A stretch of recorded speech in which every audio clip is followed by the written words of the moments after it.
Radio Costa Rica, Radio Costa Rica, en el corazón de una nueva era que llevas en tu mano y con un clic escuchas nuestra radio. Radio Costa Rica, Radio Costa Rica, la onda digital que une a Costa Rica.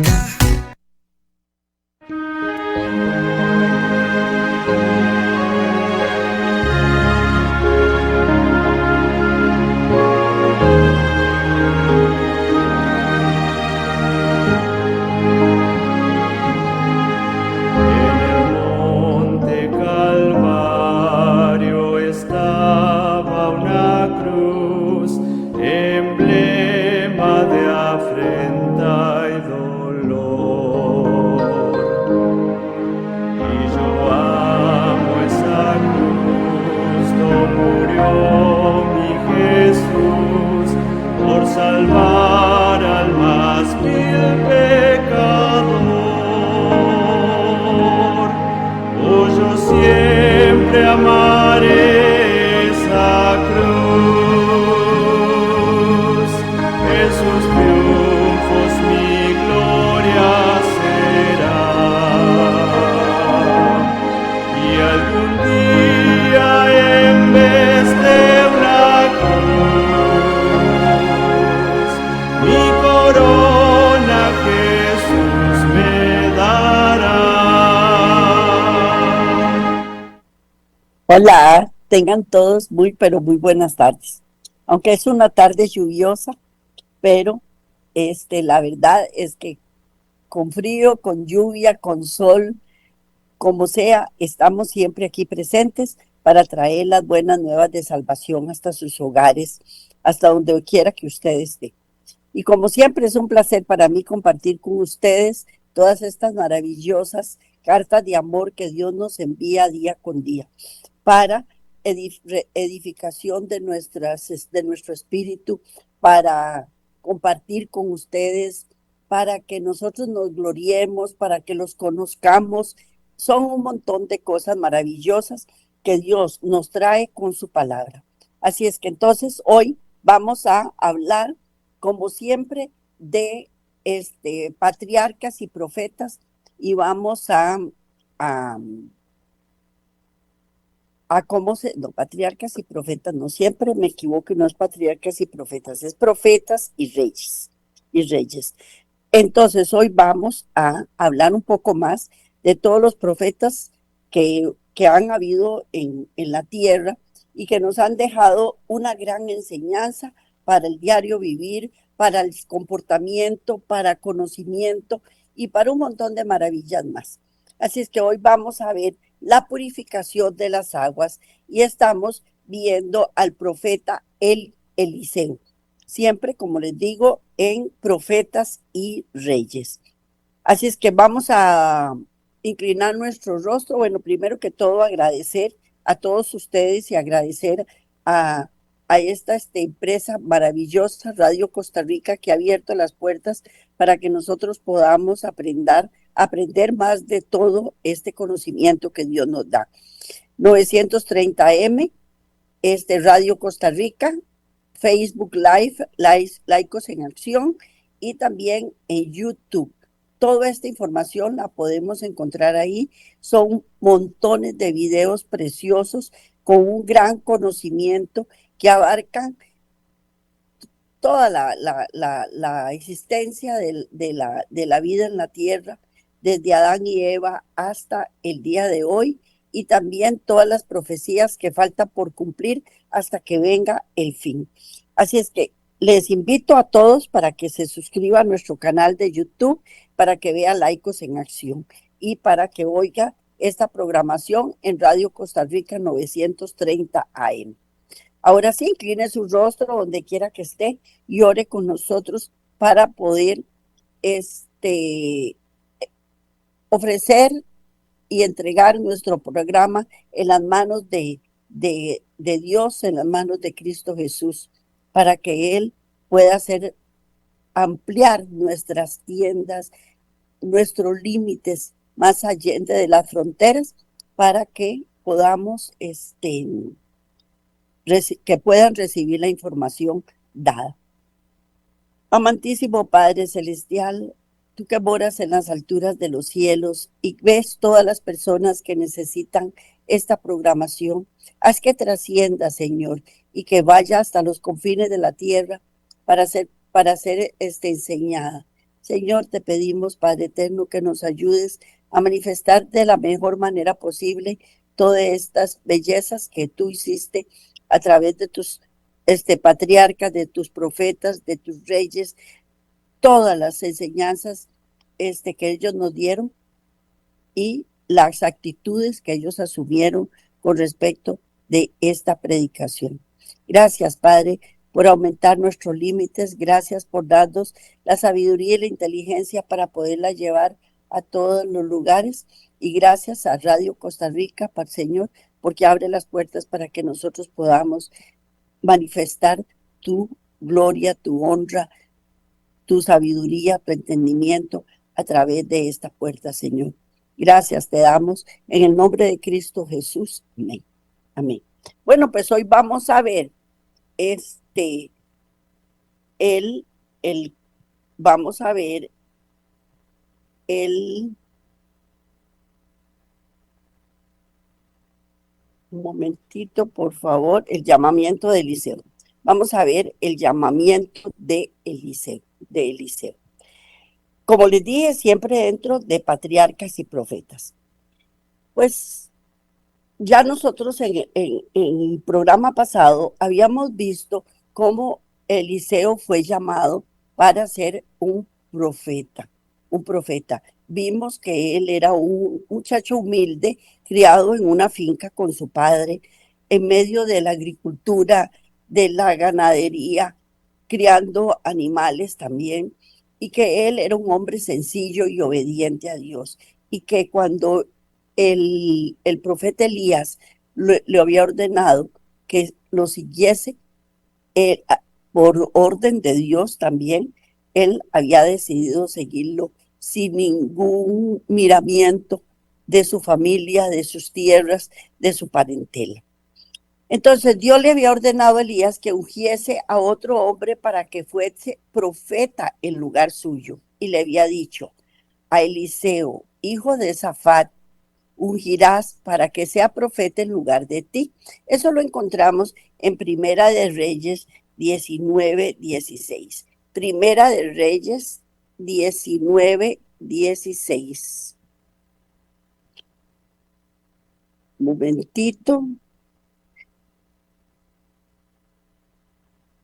Bueno, y en obediencia a esa orden, Elías fue en busca de Eliseo. Mientras se dirigía al norte, notaba que han cambiado, estaba el escenario. No estoy equivocada. Un momentito, por favor, porque esta no es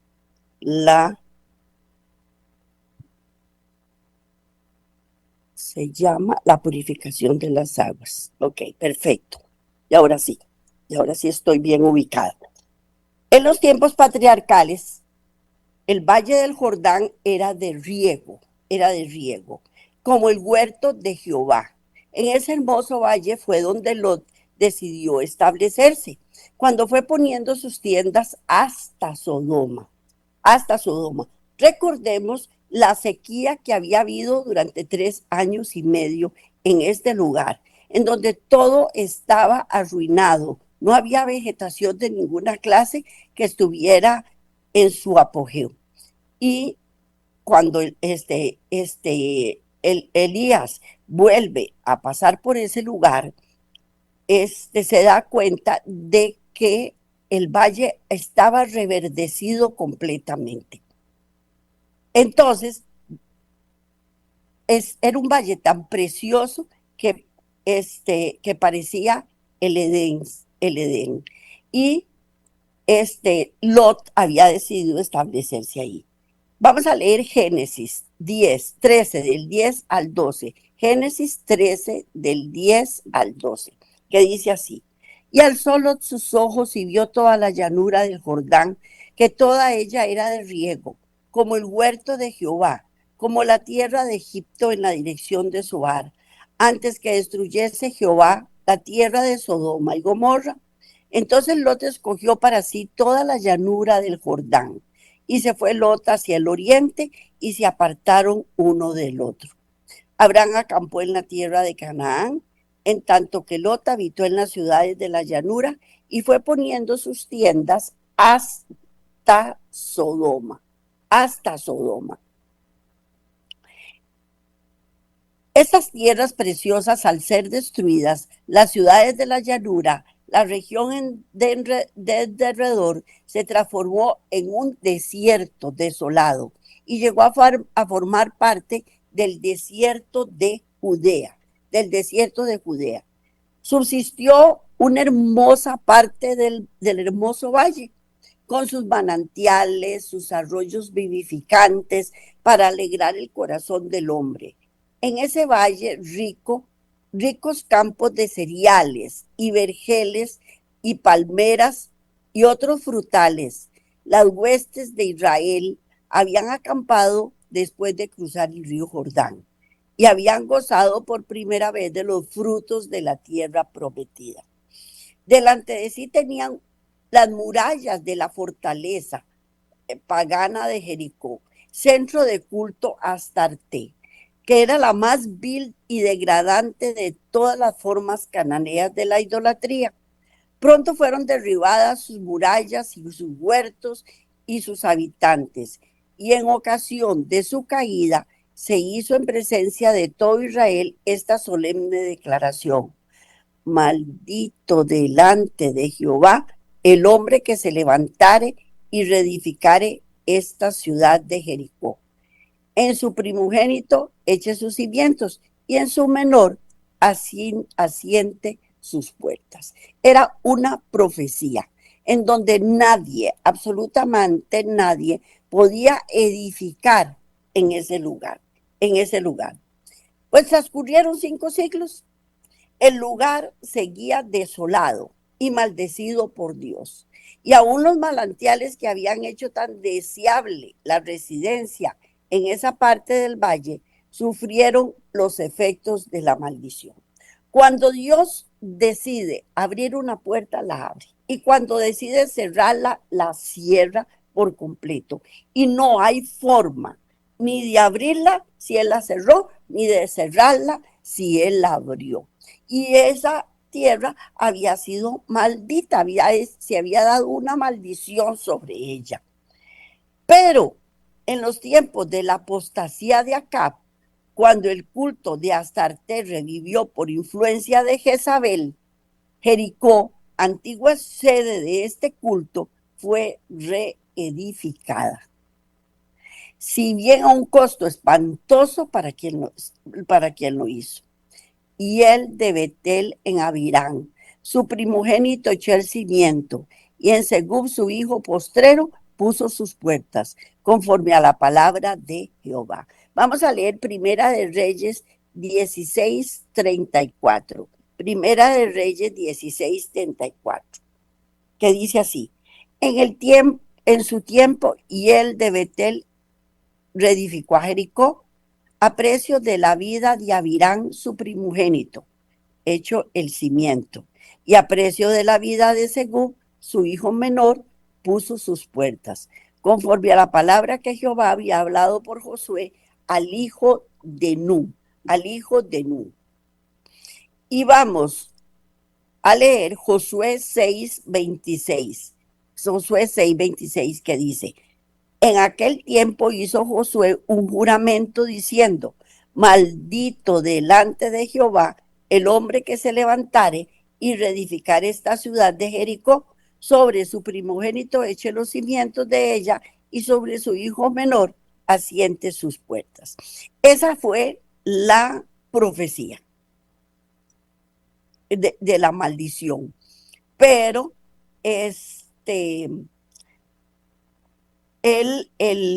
¿cómo se llama? Pasaron 5 siglos y luego vino y se reedificó, y se reedificó, y se reedificó. No lejos de Jericó, en medio de los vergeles fructíferos, se hallaba una de las escuelas de los profetas, y allí se dirigió Eliseo, después de la ascensión de Elías. Mientras estaba entre ellos, los hombres de la ciudad se acercaron al profeta para decirle: he aquí el asiento de esta ciudad es bueno. Como mi señor vea, las aguas son malas y la tierra enferma.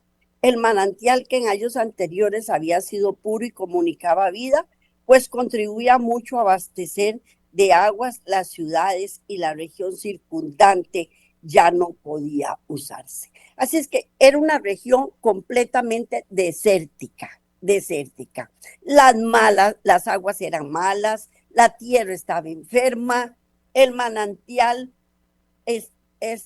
había sido puro y quedaba mucha vida, abastecía la ciudad, pero ahora ya no podía usarse, ya no podía usarse. En respuesta a las súplicas de los hombres de Jericó, Eliseo dijo: traedme una botija nueva y poned en ella sal. Habiendo recibido esto, salió él de los manaderos de las aguas y echó dentro sal y dijo: así ha dicho Jehová, yo sanaré estas aguas y no habrá más en ellas muerte ni enfermedad. Eso lo encontramos en Segunda de Reyes 2, del 19 al 21. Segunda de Reyes 2, del 19 al 21, que dice: y los hombres de la ciudad dijeron a Eliseo: he aquí el lugar en donde está colocada esta ciudad es bueno, como mi señor ve, mas las aguas son malas y la tierra es estéril. Entonces él dijo: traedme una vasija nueva y poned en ella sal, y se la trajeron. Y saliendo él a los manantiales de las aguas, echó dentro la sal y dijo: así ha dicho Jehová, yo sané estas aguas y no habrá más en ellas ni muerte ni enfermedad.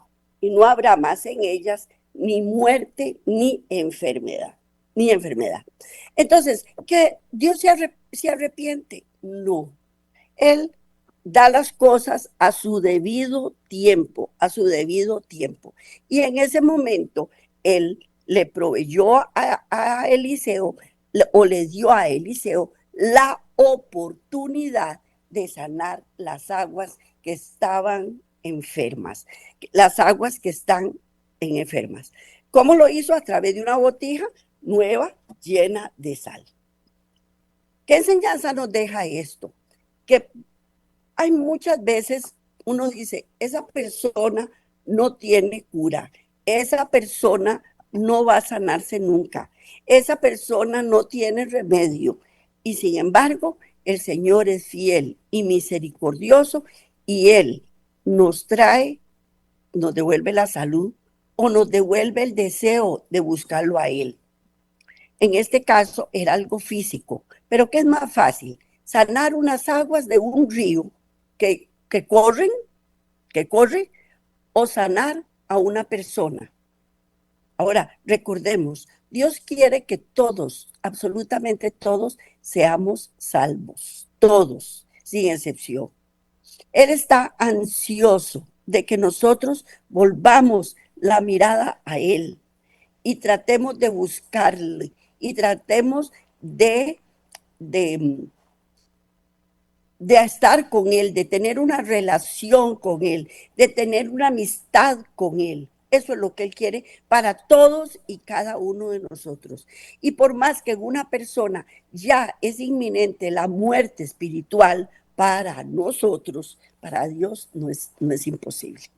Pues en este caso, este río, que tenía 5 siglos de estar enfermo, y sin embargo, Dios le da la oportunidad a Eliseo que con un poco de sal en una botija nueva, sanar el río, sanar el río. Recordemos que la sal preserva, recordemos que la sal también purifica. La purificación de las aguas de Jericó se realizó no por sabiduría humana, sino por la intervención milagrosa de Dios. Los que habían reedificado la ciudad no merecían el favor del cielo, y sin embargo, el que hace que su sol salga sobre malos y buenos, llueve sobre justos e injustos, y llueve sobre justos e injustos. Considero propio revelar en este caso, mediante este acto de compasión, su buena disposición para curar a Israel de sus enfermedades espirituales. Enfermedades espirituales. Todos, absolutamente todos, cargamos enfermedades espirituales. Todos, absolutamente todos, cargamos pecados. Y a veces son pecados que ni siquiera nosotros mismos los reconocemos. O a veces son pecados acariciados, que no queremos soltarlos. Pero Dios, con su infinita misericordia, Él lo sabe y lo reconoce. Y Él lo que quiere es sanarnos espiritualmente. Vamos a leer Mateo 5:45. Mateo 5:45. Para que seáis hijos de vuestro Padre, que está en los cielos, que hace salir su sol sobre buenos y malos, y que hace llover sobre justos e injustos. ¿Para que Él nos sana nuestros corazones? Para que nosotros seamos reconocidos como hijos del Padre eterno. Ese es todo el objetivo. Eso es lo que Dios quiere, que nosotros tengamos vida, vida en abundancia, que tengamos vida eterna, para que compartamos conjuntamente con Él y con el Padre. Y que veamos a Dios como nuestro Padre celestial. Y Él está en los cielos y Él nos da todas las bendiciones día con día. Esta purificación fue permanente y fueron sanas las aguas hasta el día de hoy, conforme a la palabra que habló Eliseo. Y vamos a leer Segunda de Reyes 2:22. Segunda de Reyes 2:22. Y dice así: y fueron sanas las aguas hasta hoy, conforme a la palabra que habló Eliseo. Qué linda promesa es esa, porque volvemos a lo mismo, estamos refiriéndose a las aguas del río Jordán, pero fueron sanas hasta el día de hoy. Y cuando Dios sana, sana. No, Él no se arrepiente ni dice, no, no, ya no quiero darle más a María Elena eso, se lo voy a quitar. Ya se lo dice, lo voy a quitar. No. Él cuando hace las cosas, las hace para siempre. Y lo más importante es que iba a sanar a Israel de sus enfermedades espirituales. Y fue esa purificación del río Jordán, fue permanente. ¿Cuándo es que entonces dice, pero es que aquella persona se enfermó y después recayó? Sí, recayó, pero no fue porque Cristo no le quiso dar más sanidad, no, fue porque retomó los pecados que había abandonado. Por eso, cuando Él estuvo en esta tierra y le hablaba a la mujer samaritana y le hablaba a todas las personas que Él sanó de sus enfermedades, les decía, vete y no peques más, vete y no peques más. La purificación fue permanente y siglo tras siglo las aguas han seguido fluyendo para hacer de esa parte del valle un bello oasis. Muchas de las lecciones espirituales que se desprenden de este relato de la purificación de las aguas, la botija nueva, la sal, el manantial, todas estas cosas de las cuales nos habla son altamente simbólicas, ¿Qué quiere decir eso? Que son para nuestro aprendizaje, es un símbolo que nos da. ¿Qué pasa cuando nosotros pecamos? El agua de vida, deja de fluir hacia nosotros. Y a cambio de eso vienen un agua contaminada, sucia, maloliente. Pero cuando nosotros seguimos a Cristo, esa agua que Él nos da es su palabra y es viva, es eficaz, penetra hasta los tuétanos, limpia, purifica. Y eso es lo que Dios quiere, es agua, es la que Él quiere que nosotros bebamos.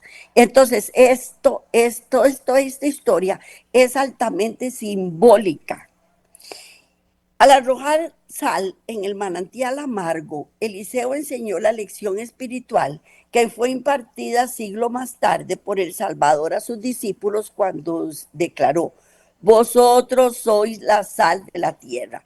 Y vamos a leer Mateo 5:13, Mateo 5:13, cuando Cristo dice: vosotros, a sus seguidores, vosotros sois la sal de la tierra. Pero si la sal se desvaneciere, ¿con qué será salada? No sirve más para nada, sino para ser echada fuera y hollada por los hombres. Cuando la sal ya no sirve, cuando la sal no sala, entonces, porque sirve para purificar. Recordemos que en la antigüedad, cuando no había refrigeración, ¿cómo hacían los hombres para preservar los alimentos? Los salaban. Si nosotros salamos frutas, salamos cierto tipo de vegetales, esa sal los deshidrata, los seca. Y al estar secos se preservan. Igual pasa con la carne. Ellos salaban los pescados, salaban los, los, los, los, los animalitos que ellos querían preservar con sal. Pero si la sal ya no sala, ya no sirve. Entonces, ¿para qué sirve? Para ser pisoteada, pisoteada. Entonces, ¿qué fue lo que pasó en ese momento? Al mezclarse la sal con las aguas contaminadas del manantial, las purificó y puso vida y bendición donde antes había habido maldición y muerte. Cuando Dios compara a sus hijos con la sal, quiere enseñarles que su propósito al hacerlos súbditos de su gracia es que lleguen a ser agentes para salvar a otros. ¿Qué es lo que hacía la sal? Purificaba. Y si Él nos dice a nosotros que nosotros somos la sal de la tierra, entonces, ¿qué tenemos que servir? Tenemos que servir para purificar y salvar a otras personas. El fin que perseguía es que lleguen a ser agentes para salvar a otros. Dios, al conocer un pueblo delante de todo el mundo, no era tan solo adoptarlo como hijos e hijas, sino que para por su medio el mundo pudiese recibir la gracia que imparte salvación. Él, al escoger a su pueblo Israel, no era porque era el preferido, no era porque era el único que merecía esas atenciones. No, era para que ellos fueran la sal de la tierra y que para que transmitieran todo su conocimiento a todas las demás tribus y pueblos que circundaban alrededor de Israel. Y así se iba expandiendo el conocimiento del Señor. ¿Para qué? Para que reciban la gracia salvadora. Cuando el Señor eligió a Abraham, no fue simplemente para que fuese un amigo muy especial, sino que había de transmitir los privilegios especiales que el Señor deseaba otorgar a todas las naciones. ¿Qué es lo que hace el Señor? Nos elige.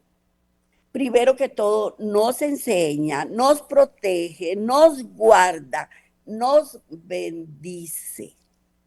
Nos bendice con alimento, con salud, nos bendice, nos aparta de todo mal, impide que el enemigo venga a hacer daño a nuestras vidas y un montón de cosas más. Las otras naciones, al ver todas estas cosas que están ocurriendo en mi vida, entonces desean tener eso y llegan a preguntar, ¿qué es lo que hace usted para recibir eso? Entonces ya uno le dice, de ahí, muy sencillo, oro y sigo al Señor. Oro y sigo al Señor. Y eso se ve en las familias. Estaba oyendo ayer una historia de un muchacho que le preguntaba a un señor mayor que si la felicidad existía, que si había de verdad parejas que se amasen de verdad. Y le contaba que fue a una casa y que vio unos niños muy bien educados. Y que él dijo, pues qué belleza, ¿verdad? Qué niños más educados. Pero cuando vio al papá y a la mamá, dijo, sí, ellos también son así, son igual que gentiles. Bueno, la gente muy gentil lo invitó a él a almorzar a la casa y antes de almorzar, todos inclinaron su rostro y dieron gracias al Señor por los alimentos. Y ahí el Señor entendió cuál era la el meollo del asunto, lo que hacía que esa pareja con su familia fuera especial. Eso es lo que Dios hace en nosotros. Nos hace ver especiales ante los ojos de las demás personas, para que las personas al venir a ver qué es lo que estamos haciendo, nos imiten. Porque el mundo necesita ver evidencias de un cristianismo sincero. El veneno del pecado está obrando en el corazón de la sociedad. Ciudades y pueblos enteros están sumidos en el pecado y la corrupción moral. El mundo rebosa de enfermedades, sufrimientos e iniquidad. Cerca y lejos hay almas en pobreza y en angustia, agobiadas por un sentimiento de culpabilidad que parecen ser falta de una influencia salvadora. El evangelio de verdad les es presentado y sin embargo perecen debido a que el ejemplo de aquellos que debieran ser un sabor de vida es un sabor de muerte. Sus almas beben amargura porque las fuentes están envenenadas como debieran ser, como un pozo de agua que brotase para vida eterna. Para vida eterna. Ok, volvamos al río. ¿Qué le pasaba al río? Estaba contaminado. Las aguas estaban enfermas, eran amargas. ¿Había vida en ese río? No, no había vida. No había vegetación a sus alrededores.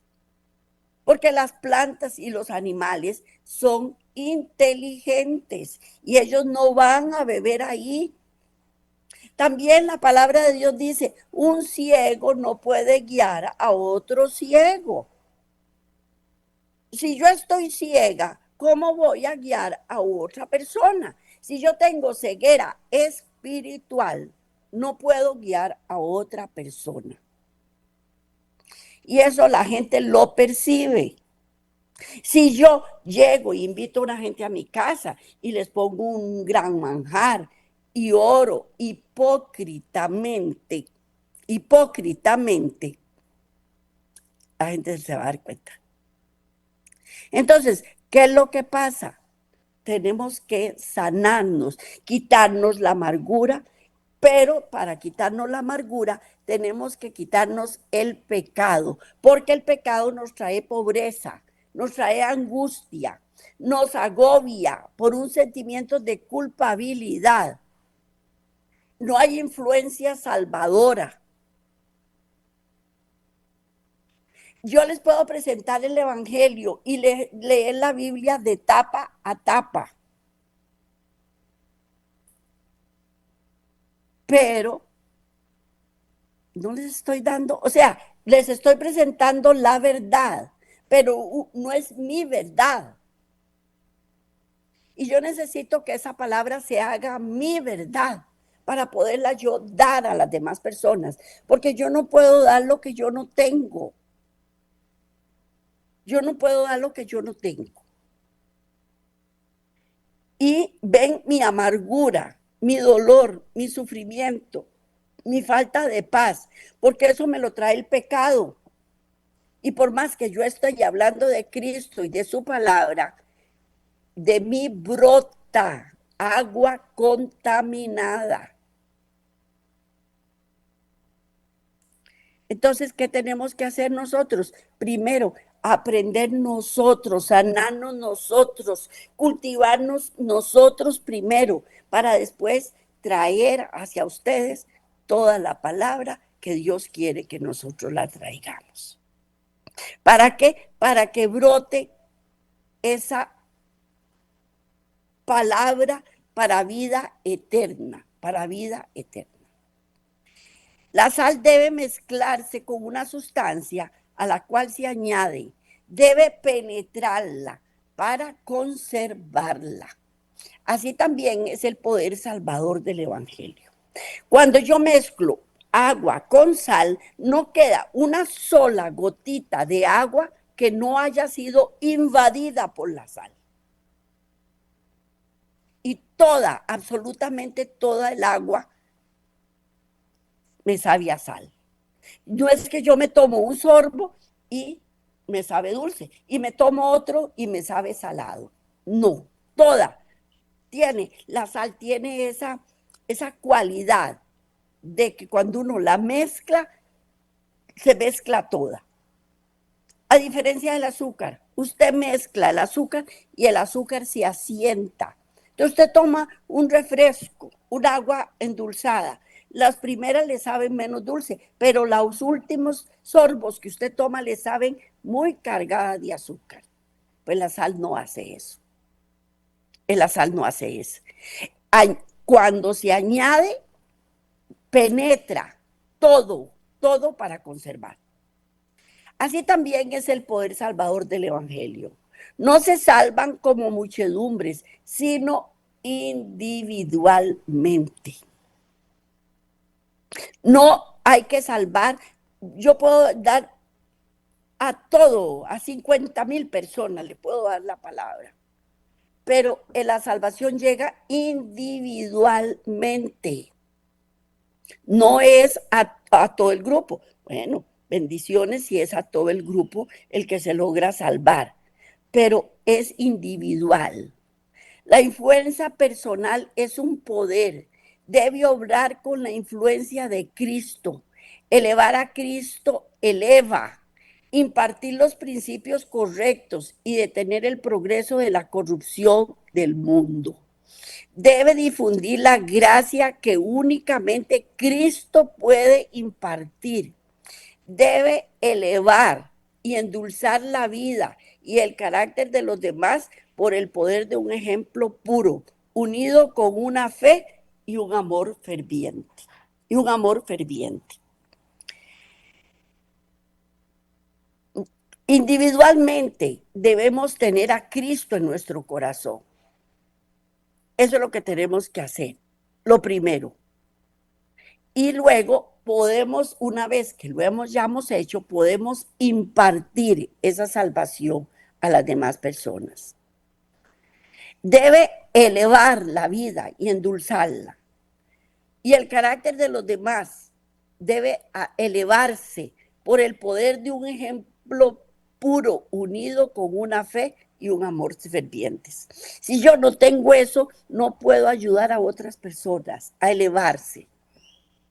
Eso no quiere decir que yo no tenga altibajos, que no tenga problemas, pero puedo yo tener problemas, pero la paz que yo siento por dentro es diferente. Es diferente, porque esa paz solo Dios me la puede dar. Por eso dice una paz que sobrepasa todo entendimiento. Porque ¿cómo es posible que esa persona en medio de la tribulación y tenga paz en su corazón? Pero eso nos pasa a las personas que realmente tenemos a Cristo en nuestro corazón. Acerca del manantial hasta entonces contaminado, que había en Jericó, el Señor declaró: yo sané estas aguas y no habrá en ellas más muerte ni enfermedad. El arroyo contaminado representa el alma que está separada de Dios. El pecado no solamente nos separa de Dios, sino que destruye en el alma humana tanto el deseo como la capacidad de conocerle.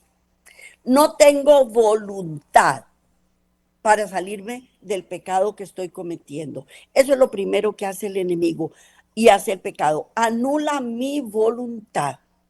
No puedo. Lo intento como Romanos 7.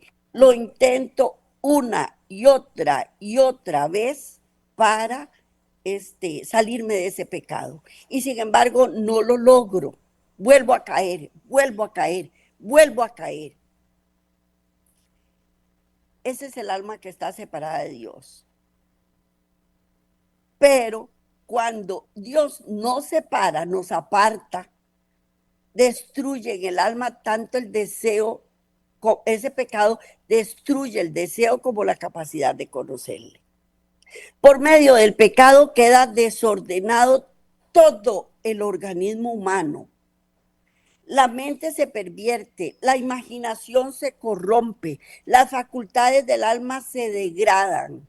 Hay en el corazón ausencia de religión pura y santidad. Pero el poder convertidor de Dios no obró para transformar el carácter. El alma queda débil, falta de fuerza moral para vencer, se contamina y se degrada. Eso es cuando estamos en pecado. Se nos desordena todo el organismo. La mente, ya no puedo tener buenos pensamientos. Ya la imaginación se corrompe. Y así me voy degradando. Para el corazón que llega a purificarse, todo es diferente, todo cambia.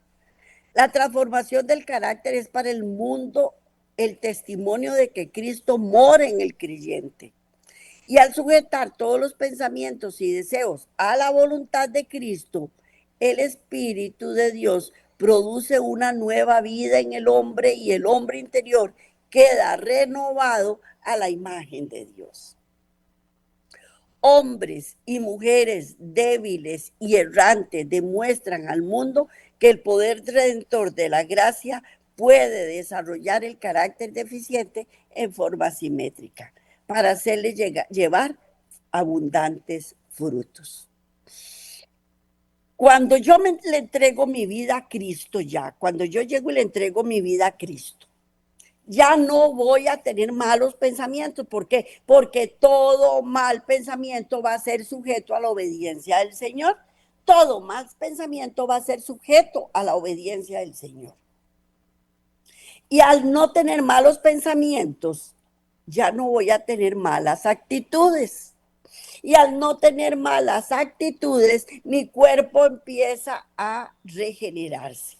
Ya no tengo miedo, ya no estoy asustada, ya tengo paz, tengo gozo, tengo tranquilidad. Mi mente empieza a tener paz. Y así mis células de mi cuerpo empiezan a regenerarse.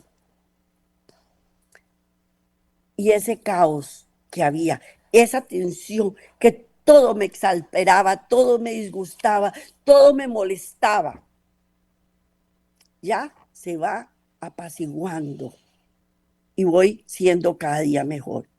El corazón que recibe la palabra de Dios no es un estanque que se evapora, ni es una cisterna que pierde su tesoro. Es como el arroyo de las montañas, alimentado por manantiales inagotables, cuyas aguas frescas y chispeantes saltan de roca en roca, refrigerando a los cansados, a los sedientos, a los cargados.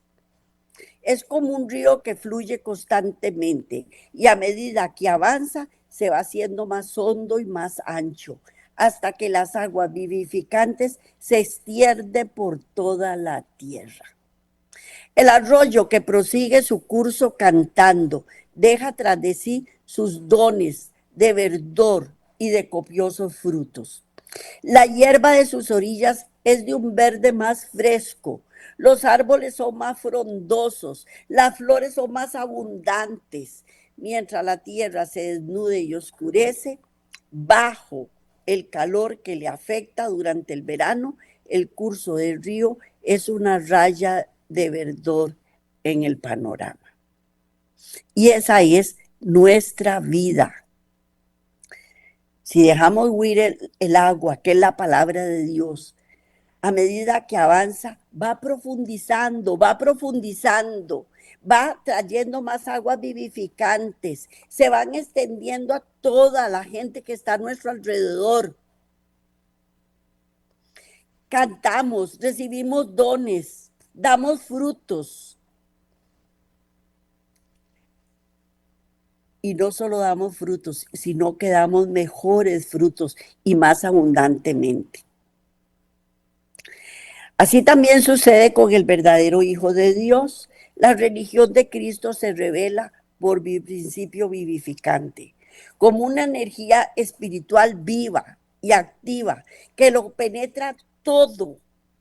Cuando el corazón se abre a la influencia celestial de la verdad y del amor, estos principios vuelven a fluir como arroyos en el desierto y hacen fructificar lo que antes parecía árido y sin vida.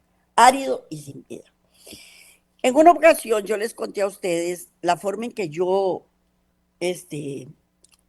una señora, doña Emma Lizano, que en paz descanse, esa señora me enseñó la palabra de Dios. Pero ahí quedó, estática, no, sí me impactó, pero ahí quedó. Tuve 50,000 problemas, transcurrieron años de amargura, de dolor, de soledad. Pero mi hijo entró al colegio adventista. Y cuando él entró al colegio adventista, cada vez que mi esposo iba a pagar la colegiatura, ponían los folletitos esos que se reparten, los ponían en el mostrador donde se cobraba la colegiatura. Y él me empezó a traer esas revistas. Y fue como un renacer en mí, el volver a recibir todas esas enseñanzas que doña Emma puso en mi corazón, fue el renacer. Fue un principio vivificante, una energía espiritual viva, activa, que lo compenetra todo. Y cuando el corazón se abre a la influencia celestial de la verdad y del amor, estos principios vuelven a fluir como arroyos en el desierto y hacen fructificar lo que antes parecía árido y sin vida. Eso es lo que hace la palabra de Dios. Vivifica, restaura. Y eso es lo que nosotros les traemos a ustedes, porque ya a nosotros nos pasó y nosotros no vamos a enseñarles algo que nosotros no experimentamos. Y eso lo obtuvimos nosotros. Y eso lo queremos compartir con ustedes para que ustedes reciban esa bendición que solo Dios nos puede dar. Mientras los que han sido purificados y santificados por un conocimiento de la verdad bíblica se dediquen cordialmente a la obra de salvar almas, llegarán a ser un sabor de vida para vida. Y mientras beban diariamente de la fuente inagotable de la gracia y del conocimiento, encontrarán que su propio corazón llega a rebosar del espíritu de su maestro y que por su abnegado ministerio muchos son beneficiados física, mental y espiritualmente. Porque la palabra de Dios no nos restaura solamente físicamente, sino mental y espiritualmente. Porque son tres partes de nuestra vida que deben ir unidos y deben ir creciendo al mismo tiempo. Debemos crecer física, mental y espiritualmente para que haya armonía. Los cansados quedan refrigerados, los enfermos recobran la salud. encuentran alivio. Los que estaban cargados de pecados encuentran alivio. Y aún en países lejanos brotan palabras de agradecimiento de los labios de aquellos cuyos corazones fueron desviados del servicio del pecado y de la injusticia. Servir al pecado nos trae vacío, nos trae soledad, nos trae amargura, dolor, sufrimiento, enfermedad, traumas. Y no solo nos estamos contaminando nosotros, estamos contaminando a toda nuestra familia. Pero si nosotros seguimos al Rey de Reyes y Señor de Señores, estudiamos su palabra y la ponemos por obra, Él nos vivifica, física, mental y espiritualmente. Nos refrigera, cobramos la salud, encontramos alivio. Todo eso nos da. Dad y se os dará. Vamos a ver Lucas 6:38. Lucas 6:38 que dice así: dad y se os dará. Medida buena, apretada, remecida, rebosando, darán en vuestro regazo, porque con la misma vara con que medís, os volverán a medir. Dad, repito, dad y se os dará. Medida buena, apretada, remecida, rebosando, darán en vuestro regazo, porque con la misma vara con que medís, os volverán a medir. Y Cantares 4:15, Cantares 4:15, fuente de huertos, pozo de aguas vivas que corren del Líbano. Eso es lo que Dios nos da, fuente de huertos, pozo de aguas vivas que corren del Líbano. Eso es lo que Dios quiere para nosotros. Primero, nos lo da con medida remecida y apretada. ¿Lo merecemos? No, no lo merecemos. Nadie merece esto, nadie lo merece. Él nos lo da porque Él le plació dárnoslo. Y nosotros lo recibimos porque quisimos recibirlo. Y eso es lo que Dios quiere, que abramos nuestros corazones a su amor, para darnos huertos, aguas vivas, que van a correr, que van a fluir. ¿A quién? A todas las personas que están a nuestro alrededor. Esto es lo que Dios quiere para nosotros. Y así como Eliseo tiró un poco de sal en un cántaro en el río, y las aguas fueron purificadas. Un río que tenía 500 años de estar contaminado y fue purificado. Así Él quiere que nos purificar nuestras almas. ¿Cuántos años de estar en contaminación? No lo sabemos. Cada persona es cada persona. Pero no importa, a Dios no le importa eso. A Dios lo que le importa es que nosotros volvamos a nacer y que lo sigamos y que vivamos a la par de Él y que lo amemos y que lo busquemos porque queremos, porque nos nace, porque nos plació. Eso es lo que Él quiere de nosotros. Pues esta es la palabra que les traía para hoy. Que el Señor me los bendiga grandemente. Que este fin de semana y principio de semana sea maravilloso, lleno de bendiciones para ustedes y que sobre todo, así como el Señor limpió el río Jordán de su contaminación, así limpie nuestros corazones para que podamos fluir y llevar vida y vida en abundancia. Que Dios me los bendiga grandemente. Nos vemos la próxima semana si Dios lo permite. Bendiciones para todos y gracias por su sintonía.